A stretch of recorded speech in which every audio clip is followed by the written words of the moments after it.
Otomi, I said presently, when will they kill us? When the point of light lies within the ring that is painted over your heart, she answered. Now I turned my head from her, and looked at the sunbeam which pierced the shadow above us like a golden pencil. It rested at my side about 6 inches from me, and I reckoned that it would lie in the scarlet ring painted upon my breast within some 15 minutes. Meanwhile the clamor of battle grew louder and nearer. Shifting myself so far as the cords would allow, I strained my head upwards and saw that the Spaniards had gained the crest of the pyramid, since the battle now raged upon its edge, and I have rarely seen so terrible a fight, for the Aztecs fought with the fury of despair, thinking little of their own lives if they could only bring a Spaniard to his death. But for the most part their rude weapons would not pierce the coats of mail, so that there remained only one way to compass their desire, namely, by casting the white men over the edge of the teocalli to be crushed like eggshells upon the pavement 200 feet below. Thus the fray broke itself up into groups of foes who rent and tore at each other upon the brink of the pyramid, now and again to vanish down its side, 10 or 12 of them together. Some of the priests also joined in the fight, thinking less of their own deaths than of the desecration of their temples, for I saw one of them, a man of huge strength and stature, seize a Spanish soldier round the middle and leap with him into space. Still, though very slowly, the Spaniards and Tlascalans forced their way towards the center of the platform, and as they came the danger of this dreadful end grew less, for the Aztecs must drag them further. Now the fight drew near to the stone of sacrifice, and all who remained alive of the Aztecs, perhaps some 250 of them, besides the priests, ringed themselves round us and it in a circle. Also the outer rim of the sunbeam that fell through the golden funnel, creeping on remorselessly, touched my painted side which had seemed to burn as hot iron might, for alas, I could not command the sun to stand still while the battle raged, as did Joshua in the valley of Ajalon. When it touched me, 5 priests seized my limbs and head, and the father of them, he who had conducted me from the palace, clasped his flint knife in both hands. Now a deathly sickness took me and I shut my eyes dreaming that all was done, but at that moment I heard a wild-eyed man, the chief of the astronomers whom I had noted standing by, call out to the minister of death. Not yet, O priest of Tezcat. If you smite before the sunbeam lies upon the victim's heart, your gods are doomed, and doomed are the people of Anahuac. The priest gnashed his teeth with rage, and glared first at the creeping point of light and then over his shoulder at the advancing battle. Slowly the ring of warriors closed in upon us, slowly the golden ray crept up my breast till its outer rim touched the red circle painted upon my heart. Again the priest heaved up his awful knife, again I shut my eyes, and again I heard the shrill scream of the astronomer, not yet, or your gods are doomed. Then I heard another sound. It was the voice of Otomi crying for help. Save us, Tulis, they murder us, she shrieked in so piercing a note that it reached the ears of the Spaniards, for one shouted in answer and in the Castilian tongue, on, my comrades, on. The dogs do murder on their altars. Then there was a mighty rush and the defending Aztecs were swept in upon the altar, lifting the priest of sacrifice from his feet and throwing him across my body. Thrice that rush came like a rush of the sea, and each time the stand of the Aztecs weakened. Now their circle was broken and the swords of the Spaniards flashed up on every side, and now the red ray lay within the ring upon my heart. Smite, priest of Tezcat, screamed the voice of the astronomer, smite home for the glory of your gods. With a fearful yell the priest lifted the knife. I saw the golden sunbeam that rested full upon my heart shine on it. Then as it was descending I saw the same sunbeam shine upon a yard of steel that flashed across me and lost itself in the breast of the murderer priest. Down came the great flint knife, but its aim was lost. It struck indeed, but not upon my bosom, though I did not escape it altogether. Full upon the altar of sacrifice it fell and was shattered there, piercing between my side and that of Otomi, and gashing the flesh of both so that our blood was mingled upon the stone, making us one indeed. Down too came the priest across our bodies for the second time, but to rise no more, for he writhed dying on those whom he would have slain. Then as in a dream I heard the wail of the astronomers singing the dirge of the gods of Anahuac. "The priest is dead and his gods are fallen," he cried. "Tescat has rejected his victim and is fallen, doomed are the gods of Anahuac. Victory is to the cross of the Christians." Thus he wailed, then came the sound of sword blows and I knew that this prophet was dead also. Now a strong arm pulled the dying priest from off us, and he staggered back till he fell over the altar where the eternal fire burned, quenching it with his blood and body after it had flared for many generations, and a knife cut the rope that bound us. I sat up staring round me wildly, and a voice spoke above me in Castilian, not to me indeed but to some comrade. "These two went near to it, poor devils," said the voice. "Had my cut been 1 second later, that savage would have drilled a hole in him as big as my head. By all the saints! The girl is lovely, or would be if she were washed. I shall beg her of Cortez as my prize." The voice spoke and I knew the voice. None other ever had that hard clear ring. I knew it even then and looked up, slipping off the deathstone as I looked. Now I saw. Before me, fully clad in mail, was my enemy, de Garcia. It was his sword that by the good providence of God had pierced the breast of the priest. He had saved me who, had he known, would as soon have turned his steel against his own heart as on that of my destroyer. I gazed at him, wondering if I dreamed, then my lips spoke, without my will as it were. "De Garcia." He staggered back at the sound of my voice, like a man struck by a shot, then stared at me, rubbed his eyes with his hand, and stared again. Now at length he knew me through my paint. "Mother of God," he gasped, "it is that knave Thomas Wingfield, and I have saved his life." By this time my senses had come back to me, and knowing all my folly, I turned seeking escape. But de Garcia had no mind to suffer this. Lifting his sword, he sprang at me with a beast-like scream of rage and hate. Swiftly as thought I slipped round the stone of sacrifice, and after me came the uplifted sword of my enemy. It would have overtaken me soon enough, for I was weak with fear and fasting, and my limbs were cramped with bonds, but at that moment a cavalier whom by his dress and port I guessed to be none other than Cortez himself, struck up de Garcia's sword, saying, "How now, Sarcita? Are you mad with the lust of blood that you would take to sacrificing victims like an Indian priest? Let the poor devil go." "He is no Indian, he is an English spy," cried de Garcia, and once more struggled to get at me. "Decidedly our friend is mad," said Cortez, scanning me. "He says that this wretched creature is an Englishman. Come, be off both of you, or somebody else may make the same mistake," and he waved his sword in token to us to go, deeming that I could not understand his words, then added angrily, as de Garcia, speechless with rage, made a new attempt to get at me. "No, by heaven! I will not suffer it.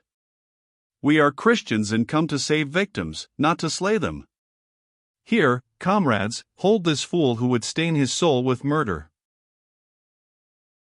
Now the Spaniards clutched de Garcia by the arms, and he cursed and raved at them, for as I have said, his rage was that of a beast rather than of a man. But I stood bewildered, not knowing whither to fly.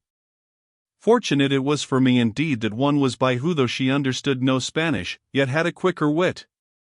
For while I stood thus, Otomi clasped my hand, and whispering, "Fly, fly swiftly," led me away from the stone of sacrifice.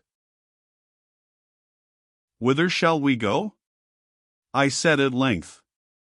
"Were it not better to trust to the mercy of the Spaniards?" "To the mercy of that man-devil with the sword," she answered. "Peace, Tuli, and follow me." Now she led me on, and the Spaniards let us by unharmed, aye, and even spoke words of pity as we passed, for they knew that we were victims snatched from sacrifice.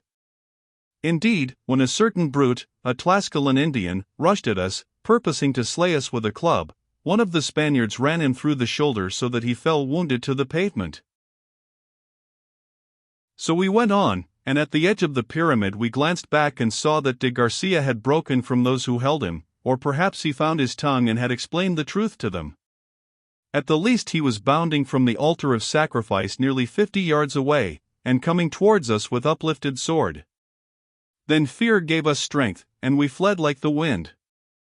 Along the steep path we rushed side by side, leaping down the steps and over the hundreds of dead and dying, only pausing now and again to save ourselves from being smitten into space by the bodies of the priests whom the Spaniards were hurling from the crest of the Teocalli. Once looking up, I caught sight of de Garcia pursuing far above us, but after that we saw him no more. Doubtless he wearied of the chase, or feared to fall into the hands of such of the Aztec warriors as still clustered round the foot of the pyramid. We had lived through many dangers that day, the Princess Autumn and I, but one more awaited us before ever we found shelter for a while. After we had reached the foot of the pyramid and turned to mingle with the terrified rabble that surged and flowed through the courtyard of the temple, bearing away the dead and wounded as the sea at flood reclaims its waste and wreckage, a noise like thunder caught my ear. I looked up, for the sound came from above, and saw a huge mass bounding down the steep side of the pyramid. Even then I knew it again. It was the idol of the god Tezcat that the Spaniards had torn from its shrine, and like an avenging demon it rushed straight onto me. Already it was upon us. There was no retreat from instant death. We had but escaped sacrifice to the spirit of the god to be crushed to powder beneath the bulk of his marble emblem. On he came while on high the Spaniards shouted in triumph. His base had struck the stone side of the pyramid 50 feet above us. Now he whirled round and round in the air to strike again within 3 paces of where we stood. I felt the solid mountain shake beneath the blow, and next instant the air was filled with huge fragments of marble, that whizzed over us and past us as though a mine of powder had been fired beneath our feet, tearing the rocks from their base. The god Tezcat had burst into a score of pieces, and these fell round us like a flight of arrows, and yet we were not touched. My head was grazed by his head, his feet dug a pit before my feet, but I stood there unhurt. The false god had no power over the victim who had escaped him. After that I remember nothing till I found myself once more in my apartments in Montezuma's palace, which I never hoped to see again. Autumn was by me, and she brought me water to wash the paint from my body and the blood from my wound, which, leaving her own untended, she dressed skillfully, for the cut of the priest's knife was deep and I had bled much. Also she clothed herself afresh in a white robe and brought me raiment to wear, with food and drink, and I partook of them. Then I bade her eat something herself, and when she had done so I gathered my wits together and spoke to her. "What next?" I said. "Presently the priests will be on us, and we shall be dragged back to sacrifice. There is no hope for me here. I must fly to the Spaniards and trust to their mercy." "To the mercy of that man with the sword? Say, Tully, who is he?" "He is that Spaniard of whom I have spoken to you, Autumn. He is my mortal enemy whom I have followed across the seas." "And now you would put yourself into his power. Truly, you are foolish, Tully." "It is better to fall into the hands of Christian men than into those of your priests," I answered. "Have no fear," she said, "the priests are harmless for you. You have escaped them and there's an end. Few have ever come alive from their clutches before, and he who does so is a wizard indeed. For the rest I think that your God is stronger than our gods, for surely he must have cast his mantle over us when we lay yonder on the stone. Ah! Tully, to what have you brought me that I should live to doubt my gods, aye, and to call upon the foes of my country for succor in your need? Believe me, I had not done it for my own sake, since I would have died with your kiss upon my lips and your word of love echoing in my ears, who now must live knowing that these joys have passed from me." "How so?" I answered.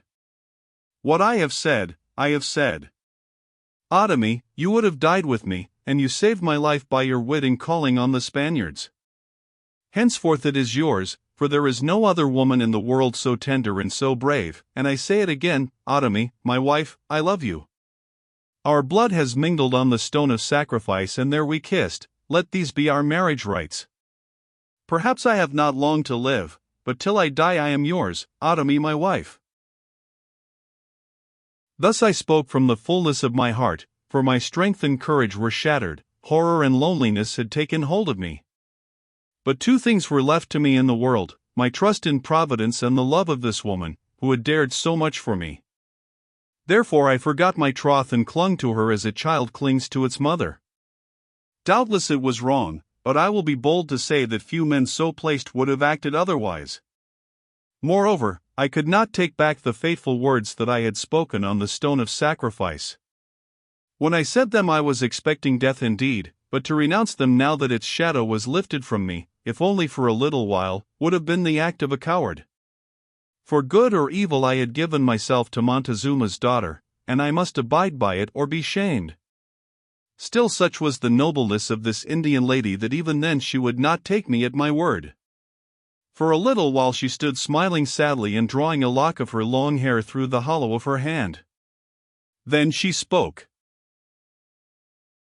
"You are not yourself, Tuli, and I should be base indeed if I made so solemn a compact with one who does not know what he sells. Yonder on the altar and in a moment of death you said that you loved me, and doubtless it was true. But now you have come back to life, and say, Lord, who set that golden ring upon your hand and what is written in its circle? Yet even if the words are true that you have spoken and you love me a little, there is one across the sea whom you love better. That I could bear, for my heart is fixed on you alone among men, and at the least you would be kind to me, and I should move in the sunlight of your presence. But having known the light, I cannot live to wander in the darkness. You do not understand. I will tell you what I fear. I fear that if we were wed, you would weary of me as men do, and that memory would grow too strong for you. Then by and by it might be possible for you to find your way back across the waters to your own land and your own love, and so you would desert me, Tuli. This is what I could not bear, Tuli. I can forego you now, and remain your friend. But I cannot be put aside like a dancing girl, the companion of a month, Montezuma's daughter, a lady of my own land. Should you wed me, it must be for my life, Tuli, and that is perhaps more than you would wish to promise, though you could kiss me on yonder stone and there is blood fellowship between us," and she glanced at the red stain in the linen robe that covered the wound upon her side. "And now, Tuli, I leave you a while, that I may find Guatemoc if he still lives, and others who, now that the strength of the priests is shattered, have power to protect you and advance you to honor. Think then on all that I have said, and do not be hasty to decide. Or would you make an end at once and fly to the white men if I can find a means of escape?" "I am too weary to fly anywhere," I answered, "even if I could. Moreover, I forget. My enemy is among the Spaniards, he whom I have sworn to kill, therefore his friends are my foes and his foes my friends. I will not fly, Otomi." "There you are wise," she said, "for if you come among the Tulis that man will murder you, by fair means or foul he will murder you within a day, I saw it in his eyes. Now rest while I seek your safety, if there is any safety in this blood-stained land."